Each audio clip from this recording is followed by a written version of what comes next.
All right, everybody, welcome back. And so in the last section, we saw how to import data from the internet, and we started looking at how to analyze that data. I showed you a long way to go about finding names and adding up their total sales. I will now show you a faster, better way to do it. And first thing we're going to need is a list of all the names. If I click this drop-down arrow, I can see all the names, Andrews, Gill, Howard, and they don't repeat, right? Every individual name is listed right there. If I were to look here, I could see all the names also, but there are so many and a bunch of them repeat. You can see Jones and then Jones and then Jones. I could go through all those, but it would take me a long time to make sure I didn't miss anyone and I didn't double count anyone and that kind of thing. So instead, I'm going to highlight all of column C. I'm going to copy with Control C. I'm going to go over here in column, let's just put it in column I, as long as it's not immediately next to the data. So in this case, I'm going to leave a blank column of H and put it in column I with Control V. The V is in Victor. That's to paste. And so I leave a blank line for reasons that you don't need to worry about, but basically it's just so that when I move this data later, it doesn't also move the data that we want to keep. So now that I have all of column I selected, I can go up to data. On the top kind of right side, middle right side, it says, there's one that says text to columns, but then in the middle here, it says remove duplicates. I'm gonna click on that. It says, do you want to remove duplicates from the column called rep, which is our our sales rep names? Yes, say yes, I do. I hit okay. Oh, that's a loud ding. It says 32 duplicate values were found and removed and 11 unique values remain. So it counts the title of rep as a unique value. There's actually 10 individual names on here. Well, maybe not. Maybe there are 11. Oh yeah, I guess there are 11. Okay, that's fine. So individually, there are 11 people on here that have a sales amount. And so what I can do is I want to find total sold for each of these people. Now I can use a function like we used equals sum earlier, but I want to do a different kind of sum. I want to add up only the sales that each person did. So I'm going to say equals sum if, and in that case, it's going to be add up sum if we're talking about Jones, or sum if we're talking about Kivel. So that way I can get the number just for that person. So if I choose sum if, I'm going to hit tab to select it. It's going to ask me for a range. The range is where will I find the names that I'm going to be looking for. In this case, so the way Excel deals with ranges is just a series of cells connected to each other. That's all a range is. A range can be one cell. It's just most of the time it's not, because in order to have a range, you usually need to have multiple data points. Otherwise, there's not much for you to do analysis on if you only have a single data point. So sum if, where are the names? The names are in column C. So I'm going to click column C. And you can see that my formula starts filling in for me. It says sum if, open parentheses, and then C:C, which means all of column C. If it said C1 through C44, then that would be that specific range, but I don't care about what cells we're in. I'm just going to say C through C. And that way it'll get anything in that column, no matter how far down it is, will be included. Then I hit comma. Now it's asking me for a criteria. What is the criteria? The criteria is, how do I know if I'm getting the right information? That's what Excel's asking. How do I know what to look for? Well, I'm looking in column C, which is a list of names. So what would I be looking for? I would be looking for a specific name. So my criteria is going to be a specific name. In this case, there's two ways I can do it. I can either, in quotes, I can type Jones, which is fine, but not efficient because that's too much typing. Another option is I can choose the name Jones, and I do that by clicking on Jones right here. And what that does is it inserts the letters I2, which is the cell reference for where the name Jones is, and that's what I want. So I click on that, and I know it's correct because it's in red, the box is in red, that's what I want to highlight. What I don't want is I don't want to click this name Jones, because later on, you'll see that it's table 1, so we're referencing a separate table from the one that we're working in. But 2 is later on, if I want to reference a different one, there's multiple Joneses in here. And that could run into an issue if I start copying formulas down. So I'm going to go ahead and get rid of that. And instead, I'm going to type a comma after the C through C and then click Jones. And then I'm going to hit comma again, and it's going to ask me sum range, which says where are we adding numbers up? How are we? So I know to look in the names. I know to look for the name Jones. Now, what am I doing once I find that? Well, we're going to add up whatever their total sales are just for that name in that column. So our total sales, our sum range is going to be column G because that's the total sales, and it'll figure out where Jones is and take the sales there, figure out Jones is here, take the sales there, and so on for the whole thing. Now I can hit enter. So remember, we did this in the last segment. 236304 is the correct number for Jones. One of the great things about the way that we structured this formula is that I don't have to do that for every single person. I don't have to go here, type equals sum if, select, do all that stuff. I instead can copy this formula, and I can do that by, at the bottom right corner, if I move my mouse over this little box, my mouse will turn to a black plus sign, and that means I can copy my formula down. So I just click and drag, and it fills it in for me. And so Sorvino had total sales. If I click on the formula, I can see the rep is the column C, the total sales is column G. I'm looking at Sorvino and not Jones anymore. And that tells me that Sorvino's total sales were 1,283.61. So that's perfect. That's how to do a little bit more complex formula, not extremely complex, because SumIf is I would say it's like a medium level formula. There are much more advanced formulas, which we will do in another segment.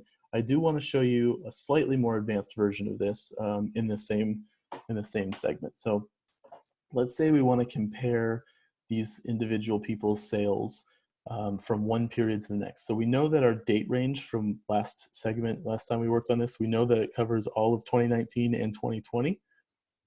And so, well, it ends in December of 2020, so we're going to assume there were no sales after whatever the last date is, December 21st. We're going to assume there's no more sales for the rest of that year. So what we want to do is, instead of saying total sold, we want to say total sold in 2019 and total sold in 2020. And we're going to compare them, still for the name Jones. So what I'm going to do is I'm going to just go ahead and delete all of that information, and we're going to fill in a new formula here. It's going to say what was Jones' sales in 2019, what was Jones' sales in 2020, what was Gil's sales in 2019 and 2020, what was Parent's sales in 19 and 20, just like that. And we're going to do that with almost the same formula, but instead of sum if, we're actually going to do the plural version.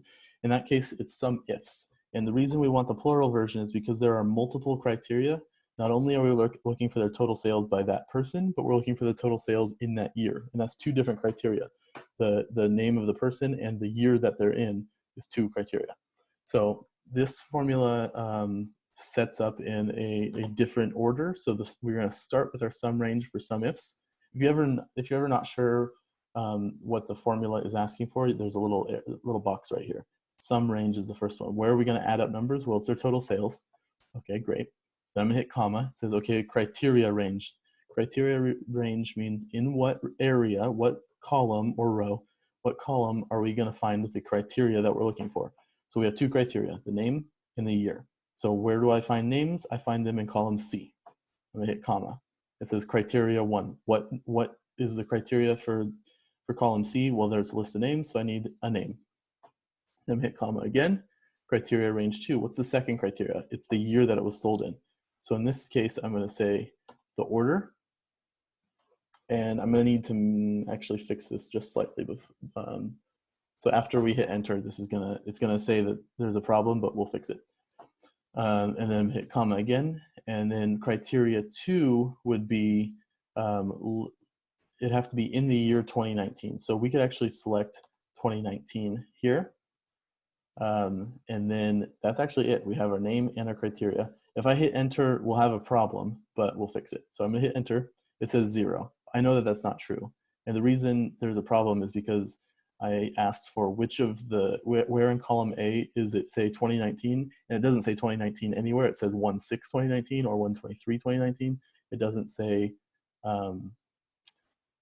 just 2019. So there's two ways we can fix that. And I think the way that we'll fix it is by making this date, we'll just add a new column, make it the year. So I'm gonna click on column B. I'm gonna add a new column by doing Control Shift equals or Control plus sign, and I'm going to call this one year. And so by naming it year, I can now put a formula in this column, which is the year of the date. So I do equals year, hit the tab key, choose, so it says serial number, that just means a date. So I click that date, I hit enter, and it fills in with that number. But what we'll do is we'll go to home, we'll make it a number. We'll actually go to general, we'll make it general number.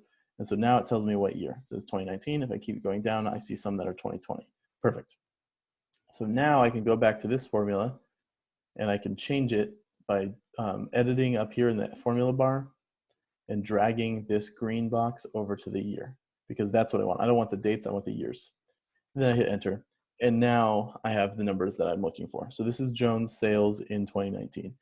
The problem is, again, there's another slight problem, but we will fix it, is if I copy this over, these boxes copy with it. So you see this, it was supposed to say year and rep, and now it says region and item. And then this one is highlighting an entirely blank column. So we ran into an error because when we copy the formula over, all of the columns move with it, and we don't want that, so we're gonna have to fix it. And the way we fix it is by going back to edit this formula, and the columns that we don't want to move, we are going to use $ to lock those in. So I want to lock in column B, column D, and column H.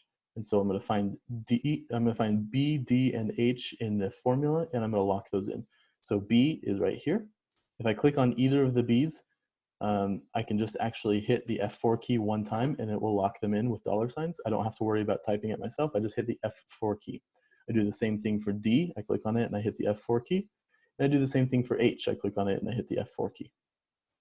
There's one other thing I want to lock in, and that would be the date reference up here and the name reference over. There's two other things I want to lock in. In this case, I want to be able to move the year over to 2020. I don't want to lock it in sideways, but I do want to lock it in up and down, because I don't want to copy my formula down and then reference something other than K1. It would, if I didn't lock it, it would reference K2, K3, K4. I don't want to do that. So I'm going to lock in the 1 of K1, but not the K of K1, if that makes sense. So I'm going to go look up here, K1. I want to lock in the 1 by putting a $ in front of 1. I don't want to lock in the K by putting a $ in front of K. I don't want to lock that in, so I'm going to leave no $ there. And then for the name Jones, again, I want to lock in this case, it's the reverse. I want to lock in column J because all of my names appear in column J, but I don't want to allow it to move outside of, I don't want to move it outside of J to other columns. I do want it to be allowed to go from 2 to 3 to 4. So I don't want to lock the row. I do want to lock the column. And so I go find J2 up here.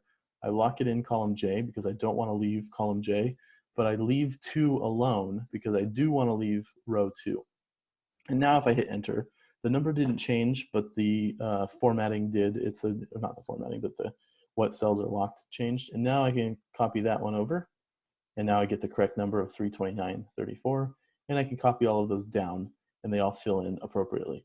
So this one is blank, and let's just do a quick error check. If we click on that and click up here, we can see that parent is selected, 2020 is selected, B, D, and H are all selected. So I know that is the correct number, and it just happens to be that parent did not sell anything in 2020. It could be that he left the company. It could be he's not a good salesman. I don't know, but at least we can see that number is correct.